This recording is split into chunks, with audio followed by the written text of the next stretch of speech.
Hello students, तो आज की वीडियो होने वाली है ऑस्किलेशन और सिंपल हार्मोनिक मोशन के ऊपर। तो आज की वीडियो बहुत ही ज़्यादा इंटरेस्टिंग होने वाली है, तो प्लीज़ वीडियो बने रहिएगा क्योंकि हम यहाँ पर ए टू जेड बिल्कुल बेसिक डिटेल्स के बारे में बात करने वाले हैं। ठीक है, तो जल्दी से चलिए अपनी वीडियो को स्टार्ट करते हैं। तो सबसे पहले ऑस्किलेशन में जो टॉपिक हमारा वो टाइप्स ऑफ मोशन, कि इसमें हमारा मेन जो मोशन जिसका हम स्टडी करने वाले हैं वो हमारा पीरियडिक मोशन। तो पीरियडिक मोशन क्या होता है? A motion that repeats at regular interval of time. कुछ समय बाद कोई एक मोशन है तो बार बार रिपीट करने लगता है, उसको हम कहते हैं पीरियडिक मोशन। जैसे एग्जाम्पल के लिए spinning of earth. Spinning of earth की जैसे अर्थ रोटेट करती रहती है, रिवॉल्व करती है सन के, ठीक है, तो ये हमारे क्या हो गए? पीरियडिक मोशन हो गए। नेक्स्ट है पीरियडिक मोशन के टाइप। तो पीरियडिक मोशन सबसे पहला टाइप आता है रोटरी मोशन। तो रोटरी मोशन का मतलब क्या है? Motion of the our and, जिसमें वो क्या करती है? एक जगह रोटेशन लगाती है, मतलब अपनी जगह पर एक्सिस पर ही जैसे अर्थ हमारी रोटेट करती है, ठीक है। नेक्स्ट ऑस्किलेशन किसे कहा जाता है? ऑस्किलेटरी मोशन को to and fro motion. Example bob of the pendulum. जैसे स्विंग होता है हमारा, झूला वगैरह होते हैं, ऐसी चीज़ें जो होती हैं उसमें क्या होता है? एक बार कोई चीज़ आगे जाती है फिर थोड़ी पीछे जाती है, इसके बोलते हैं ऑस्किलेटरी मोशन। नहीं, वाइब्रेटरी मोशन क्या होता है? ये भी सिमिलरली इसी की तरह होता है, लेकिन यहाँ पर फ्रिक्वेंसी होती है बहुत ज़्यादा, जिसको हम आसानी से नहीं देख सकते, ठीक है, जैसे वाइब्रेशन ऑफ एटम। ध्यान रखना, ऑस्किलेटरी मोशन में हम इसके टू एंड फ्रो मोशन को देख सकते हैं, इजीली इसको काउंट कर सकते हैं, लेकिन वाइब्रेटरी मोशन में काउंट नहीं कर सकते। नेक्स्ट है इसके कुछ की पॉइंट। जैसे फर्स्ट है टाइम पीरियड, कि टाइम पीरियड क्या होता है? Period is defined as the time taken to repeat a motion. जैसे कि होता है पीरियडिक मोशन हमारा जो मोशन होता है वो कुछ समय बाद रिपीट करता है, तो उसे रिपीट करने में जितना टाइम लगता है उसे हम बोलते हैं टाइम पीरियड, ठीक है। The number of repetition in 1 second. अगर हम मान के चले कि टाइम पीरियड हमारा 1 सेकेंड है, कि 1 सेकेंड में कितनी बार ये रिपीट करेगा, तो 1 सेकेंड जितनी बार रिपीट करता है उसे बोलते हैं उसकी फ्रिक्वेंसी। नेक्स्ट होता है एंगुलर वेलोसिटी या फिर एंगुलर फ्रीक्वेंसी। एंगुलर वेलोसिटी को हम यहाँ पर डिनोट करते हैं ओमेगा से, जो हमारी क्या होती है? 2 पाई एफ। एफ हमारी क्या है? फ्रीक्वेंसी। अब फ्रीक्वेंसी को टाइम पीरियड के फॉर्मूले हम इंटरचेंज कर देते हैं, तो ये क्या होता है? Omega is equal to 2 pi upon T, ठीक है। नेक्स्ट है S H M, simple harmonic motion. तो it is defined as a motion in which the restoring force is directly proportional to the displacement of the body from its mean position. तो S H M हम किसको बोलते हैं? Simple harmonic motion में कोई भी जो चीज़ होती है जब उस पर मोशन किया जाता है, जब वो पीरियडिक मोशन करती है, तो उसमें ग्रेविटी या फिर डिफरेंट टाइप्स के रिस्टोरिंग फोर्स वहाँ पर वर्क करते हैं। जो फोर्स डायरेक्टली प्रोपोर्शनल होता है उसके डिस्प्लेसमेंट में, मतलब अपनी ज़्यादा प्लेस से जितने ज़्यादा डिस्प्ले अपनी जगह से जितने ज़्यादा दूर जाती है उस पर उतना ही ज़्यादा रिस्टोरिंग फोर्स लगने लगता है। तो रिस्टोरिंग फोर्स का ये ग्राफ होता है यहाँ पर, कि अगर हम मान के चलते हैं कि जीरो बताता है कि जब वो अपनी मीन पोजीशन पर है, मतलब स्टार्टिंग पोजीशन पर, और जो ए और माइनस ए है ये इसके बताते हैं डायरेक्शन को, इन्हें एम्पलीट्यूड्स बोलते हैं। तो यहाँ पर जो डिस्प्लेसमेंट होती है डायरेक्टली प्रोपोर्शनल होती है इसके एम्पलीट्यूड के, कि जितनी ज़्यादा डिस्प्लेस अपनी दूर रहेगी उतनी ही स्पीड से इसकी रिस्टोरिंग फोर्स वर्क करेंगे, ठीक है। नेक्स्ट है एम्पलीट्यूड। एम्पलीट्यूड क्या होता है? It is the magnitude of the maximum displacement. तो डिस्प्लेसमेंट जितनी ज़्यादा होगी उतना ही ज़्यादा हमारा एम्पलीट्यूड होगा, ठीक है। Phase of motion. Phase of motion क्या बोला जाता है? जैसा कि बताया कि ये पीरियडिक मोशन है, हर कुछ समय बाद ये रिपीट करता है। तो रिपीट करने के बाद क्या करता है? अपनी ये हो सकता है टाइम के साथ साथ, क्योंकि इसकी फ्रिक्वेंसी डिफरेंट हो सकती है, ठीक है, तो उसमें क्या करता है? अपनी फेज को चेंज करता है, तो इसलिए इसको फेज ऑफ मोशन बोला जाता है। ये एक टाइम वेरिंग क्वांटिटी और डिपेंडेंट होती है ओमेगा टी प्लस फाइव पर। ओमेगा यहाँ पर हमारा एंगुलर वेलोसिटी, टी हमारा टाइम है, और फाइव हमारा एंगल रहेगा जिस पर जाकर ये अपना डिफरेंट एंगल चेंज करती है, अपनी साइकिल को इंटरचेंज करती है। इस called the phase of motion. नए फेज कौन सा? Phase angle. इस एंगल को हम क्या कहते हैं? फेज एंगल भी कहते हैं। Displacement and velocity. तो डिस्प्लेसमेंट हमारी क्या होती है? यहाँ पर एक्स टी से डिनोट करते हैं, ये होती है A cos omega T plus five. तो ए हमारा क्या है? ए हमारा एम्पलीट्यूड है, और यहाँ पर कॉस हमने कोई भी डिपेंडेंट नहीं कि कॉस हमने लिया, आप sign omega T plus five ले सकते हैं, लेकिन अगर आपने मैथ में स्टडी किया है तो ये हमारा कॉस का ग्राफ हमने यहाँ पर डिनोट किया है, तो कॉस की क्वांटिटी लेकर चाहिए। अगर हम साइन का ग्राफ लेते हैं, मतलब जीरो से स्टार्ट करते हैं इस प्रकार ग्राफ को, तो हम यहाँ पर साइन लेते हैं, ठीक है। तो X T equal to A cos omega T plus five. Next है, अगर हम इसको डिफ्रेंशिएट कर देते हैं विद रिस्पेक्ट टू टाइम, तो डिफ्रेंशिएट आप जानते हैं, इसको एक बार मैं करके दिखा देता हूँ। जैसे एक्स टी की वैल्यू हमारी क्या है? X T A cos omega T plus 5। ये हमारा डिस्प्लेसमेंट लिखा हुआ है, इससे हमें क्या निकालना है, ये हमारा डिस्प्लेसमेंट लिखा हुआ है, इससे हमें वेलोसिटी निकालनी है। तो वेलोसिटी निकालने का हम जानते हैं जो हमारी होती है डिफ्रेंशिएट कर देते हैं, तो इसको डिफ्रेंशिएट किया विद रिस्पेक्ट टू टाइम। तो यहाँ पर ये हमारा इंटरचेंज किस में हो जाएगा, वी टी में, मतलब वेलोसिटी। ए हमारा कांस्टेंट है, कांस्टेंट रहेगा। कॉस का जब हम डिफ्रेंशिएट करते हैं तो हमारा क्या बन जाता है, साइन बन जाता है। क्या बन जाता है, साइन ओमेगा टी प्लस 5। और जब इंटरचेंज होता है माइनस के साइन का, इसके अंदर हम क्या करते हैं, अंदर के जाते हैं। ब्रैकेट में 5 हमारा कौन सा है, उसका कुछ भी नहीं होगा। लेकिन नेक्स्ट अगर हम यहाँ पर टी के एंगल का हम डिफ्रेंशिएट करते हैं तो क्या बचेगा, ओमेगा। तो V T is equal to omega आ गया, omega minus A sine omega T plus 5। ठीक है, तो ये हमारी क्या हो जाएगी, इसकी वेलोसिटी हो जाएगी। ठीक, next V T is equal to minus का omega A sine omega T plus 5। और इसको हम इस प्रकार से डिनोट कर सकते हैं। अब ये बताते हैं ये कैसे आया है, कि जैसा कि एक आइडेंटिटी होती है according to trigonometry, sine theta is equal to 1 minus cos square theta.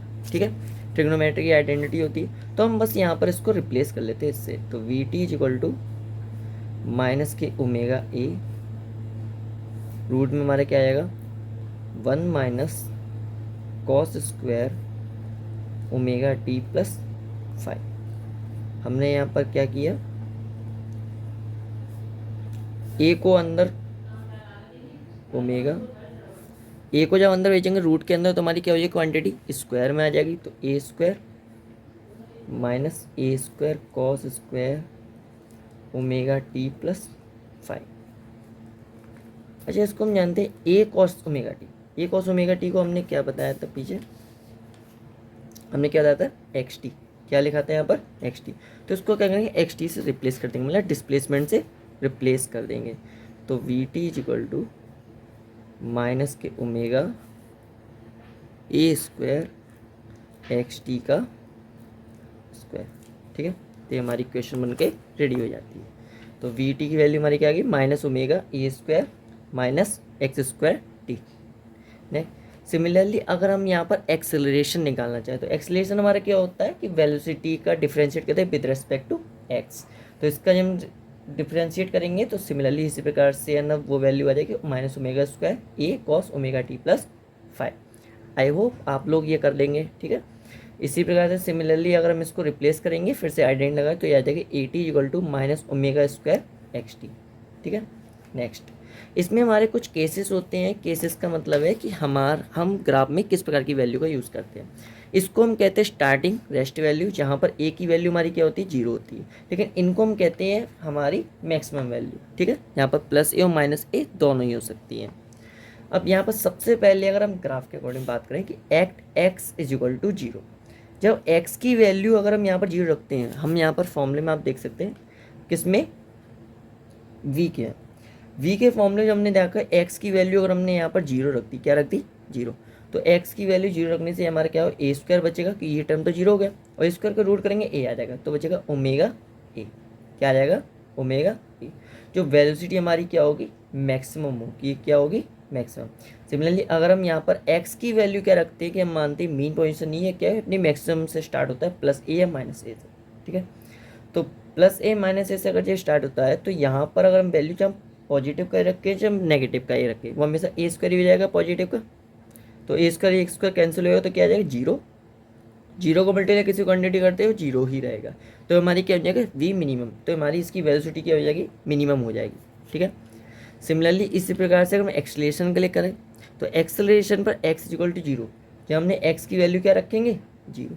तो एक्स की वैल्यू जीरो रखने से ये पूरा टर्म जीरो ही हो जाएगा, तो मिनिमम वैल्यू हो जाएगी। लेकिन एक्स की वैल्यू हम रखते हैं पॉजिटिव है माइनस नेगेटिव है, तो ये आएगी नेगेटिव में ए ओमेगा स्क्वायर।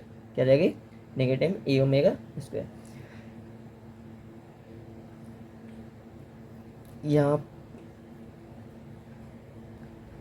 जैसा कि अभी तक हमने डिस्प्लेसमेंट, वेलोसिटी, एक्सेलरेशन की बात की, तो नेक्स्ट है हमारा फोर्स। तो इसमें फोर्स हमारा क्या होता है? अच्छा, फोर्स आप जानते हैं कि according to Newton law force हमारा क्या होता था? F equal to ma, mass into acceleration. ठीक है, तो यहाँ पर मास तो हमारा मास ही आता है, लेकिन एक्सेलरेशन की वैल्यू हमने क्या पढ़ी थी कि माइनस का ओमेगा स्क्वायर xt।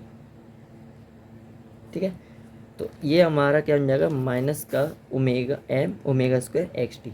तो हमारा क्या बन जाएगा? फोर्स बन जाएगा। यहाँ पर क्या बन जाएगा? फोर्स। लेकिन यहाँ पर हम एक फोर्स कांस्टेंट लेते हैं, ये हमारा स्प्रिंग या फिर पेंडुलम के लिए यूज़ होता है कि एम ओमेगा स्क्वायर को हम यहाँ पर फोर्स कांस्टेंट बोलते हैं, जिसको हम के से डिनोट करते हैं। ठीक है, तो यहाँ पर इसको रिप्लेस कर दिया जाता है के से, तो ये हमारा क्या बन जाएगा? के एक्स टी। यहाँ डिस्प्लेसमेंट है, के हमारा क्या? फोर्स कॉन्स्टेंट है। ठीक है, नेक्स्ट डिफरेंशियल इक्वेशन। अगर हम इसकी डिफरेंशियल इक्वेशन लिखना चाहें कि ये एक इम्पॉर्टेंट है कि अगर फोर्स के लिए differential equation for the pendulum and the simple harmonic motion, तो हमारी क्या होती है? फ्रॉम न्यूटन फर्स्ट लॉ हम जानते हैं F इक्वल टू ma होता है। ठीक है, तो m की वैल्यू m होती है, a को हम क्या कहते हैं? जैसे होता है double differentiate of displacement, double differentiate of displacement, और इसी की वैल्यू को हमने यहाँ पर लगाता है के एक्स भी कहते हैं, तो माइनस का के एक्स। अगर हम यहाँ पर थोड़ा सा डिस्प्लेस करें, हमने क्या किया कि m की वैल्यू को, m की वैल्यू कहाँ पर? देखिए, इस वाली वैल्यू को हमने क्या किया? डी एक्स स्क्वायर वाली वैल्यू को सबसे पहले के एक्स वैल्यू को इधर लिया, तो ये हमारी क्या हो जाएगी? एम डी स्क्वायर एक्स व D T two plus K x is equal to 0। ठीक है, हमने क्या किया? m को इसके नीचे ट्रांसपोज कर दिए, तो D square x upon D T square plus K x और एम इक्वल टू 0। या फिर आप कह सकते हैं पूरी इक्वेशन हमने क्या किया? यहाँ पर m से डिवाइड कर दिया, तो डिवाइड कर देंगे हमारी ये वैल्यू आ जाएगी। इसके बाद जैसा कि ये भी हमने यहाँ पर देखा था कि ओमेगा की वैल्यू जो होती है रूट के अपॉन एम के इक्वल होती है, तो के अपॉन एम की वैल्यू क्या हो जाएगी? Omega square. तो के अपॉन एम, यहाँ पर हम इसको क्या कर देंगे? इसको रिप्लेस कर लेंगे, तो D square X over D T square plus omega square X is equal to 0। ये हमारी क्या है? इसकी डिफरेंशियल इक्वेशन है, किसकी? फोर्स के लिए। ठीक है, नेक्स्ट फॉर एंगुलर डिस्प्लेसमेंट। अगर डिस्प्लेसमेंट हमारी क्या हुई? लीनियर ना होकर क्या होती है? एंगुलर। तो एंगुलर आप जानते हैं थीटा से डिनोट होती है, तो बस डिस्प्लेसमेंट हम किससे इंटरचेंज करेंगे? थीटा से। एक्स इंटरचेंज होगा थीटा से, तो D two theta upon D T two plus omega square theta is equal to 0। अब नेक्स्ट हम बात करें एनर्जी की, कि एनर्जी यहाँ पर रिलेशन हमारे क्या होते हैं? जैसा कि आप जानते हैं दो प्रकार की एनर्जी होती है हमारी, काइनेटिक एनर्जी और सेकंड होती है हमारी potential energy. Kinetic energy and potential energy. सबसे पहले हम बात करते हैं काइनेटिक एनर्जी के लिए। तो काइनेटिक एनर्जी, अच्छा आप जानते हैं फॉर्मूला क्या होता है kinetic energy? K is equal to half M V square. तो यहाँ पर m की वैल्यू हमने यहाँ पर क्या नोट की थी? m की वैल्यू हमारी क्या होती है? तो यहाँ पर m की वैल्यू होती है के अपॉन ओमेगा स्क्वायर और v की वैल्यू होती है minus K omega A sine omega T plus 5। तो इसकी वैल्यू क्या पुट कर दीजिए बस, m की वैल्यू के अपॉन ओमेगा स्क्वायर मल्टीप्लाई, इसका हम स्क्वायर कर देंगे, तो ओमेगा स्क्वायर ए स्क्वायर और sign square omega T plus 5। ठीक है, ये कैंसिल आउट हो जाएंगे, तो क्या हो जाएगा? Half k A square sine square omega T plus 5। तो ये हमारी क्या हो जाएगी? Kinetic energy. हमारी क्या हो जाएगी? Kinetic energy. सिमिलरली ऐसी पोटेंशियल एनर्जी हमारी क्या होती है? पोटेंशियल एनर्जी क्या होती है हमारी? Half k A square cos square omega T plus 5। Similarly for both condition, अगर यहाँ पर एक्स की वैल्यू हम क्या करते हैं? 0 पुट करते हैं, तो के की वैल्यू हमारी क्या आ जाएगी? मैक्सिमम आ जाएगी। और एक्स की वैल्यू अगर हम यहाँ पर पॉजिटिव नेगेटिव में ए पुट करते हैं, तो यहाँ पर क्या हमारी क्या आएगी? U equal to U max हो जाएगी। हमारी पोटेंशियल एनर्जी क्या निकलेगी? मैक्सिमम निकलेगी। ठीक है, ये तो हमारी बाइंडिंग एनर्जी होगी, डिफरेंट एनर्जी होगी इसकी। अब अगर बात करें टोटल एनर्जी, तो हमारी क्या होती है? टोटल एनर्जी काइनेटिक एनर्जी और पोटेंशियल एनर्जी दोनों का सम होता है। क्या होता है? सम। आप यहाँ पर क्लियरली देख सकते हैं इन दोनों में, जो अगर हम इन दोनों को सम करते हैं तो सभी वैल्यू सेम है, तो हाफ के ए स्क्वायर इसमें से क्या आ जाएगा? कॉमन आ जाएगा, और sine square plus cos square बचेगा ब्रैकेट में, इसकी वैल्यू हमारी क्या होती है? 1। तो लास्ट हमारा ऑप्शन क्या हो जाएगा? Half k A square. ठीक है, क्या हो जाएगा? हाफ के ए स्क्वायर, जैसा कि यहाँ पर लिखा हुआ है। Next, simple harmonic motion due to a spring. कि स्प्रिंग, अभी तक जो भी हमने पढ़ा पेंडुलम कह रहा है थोड़े से डिनोट के, लेकिन अब हम बात करें स्प्रिंग में, ठीक है। तो हमने यहाँ पर डायग्राम बनाया हुआ है कि एक बॉल है जो हमारी रिस्टोरिंग है, जिसकी डिस्प्लेसमेंट टोटल स्प्रिंग की जो हाइट है क्या बता रहे हैं वो x है। इसका जो मैक्सिमम एल्टीट्यूड है वहाँ पर क्या प्लस a या नेगेटिव, मतलब ज़्यादा से ज़्यादा स्प्रिंग इतनी स्ट्रेच हो सकती है, टेंशन में आ सकती है, इससे ज़्यादा कंप्रेस नहीं हो सकती, ठीक है। और इसका स्प्रिंग कांस्टेंट हमारा क्या हो जाएगा, के हो जाएगा, क्या हो जाएगा के। अब पहली बात रिस्टोरिंग फोर्स, तो रिस्टोरिंग फोर्स हमने जैसा ही पढ़ा था वो क्या होता है नेगेटिव के एक्स माइनस का के एक्स। इसका जो फॉर्मूला होता है इसके लिए टाइम पीरियड निकालने का वो होता है T is equal to 2 pi root में एम अपॉन के, या फिर T is equal to 2 pi root में एल अपॉन जी। इसका भी हम डेरिवेशन भी करके दिखाएंगे, तो प्लीज़ थोड़ी देर वेट कर लीजिए। नेक्स्ट है, in a simple pendulum forces acting on the bob are tension and gravitation. तो पहले तो यहाँ पर कौन कौन से फोर्स वर्क करते हैं, तो यहाँ पर दो प्रकार के फोर्स वर्क करते हैं। पहला होता है ग्रेविटेशनल वर्क, जो ग्रेविटी नीचे वर्क कर रही है, और दूसरा होता है टेंशन वर्क, टेंशन हमारी जो स्प्रिंग में मौजूद होगी, ठीक है। तो इट इन अ डैम्प्ड और फ्री एसिड। सो पहली बात ये डैम्प्ड का मतलब क्या होता है, तो all forces are dissipative forces. तो ऐसा हार्मोनिक मोशन, ऐसा पेंडुलम या फिर ऐसा कोई स्प्रिंग बैलेंस जिसमें सभी प्रकार से हमारे क्या डिसिपेटिव फोर्स वो होती है जो मैकेनिकल एनर्जी को क्या करते हैं हमेशा डिक्रीज करने की कोशिश करते हैं, उसको इंक्रीज नहीं करते।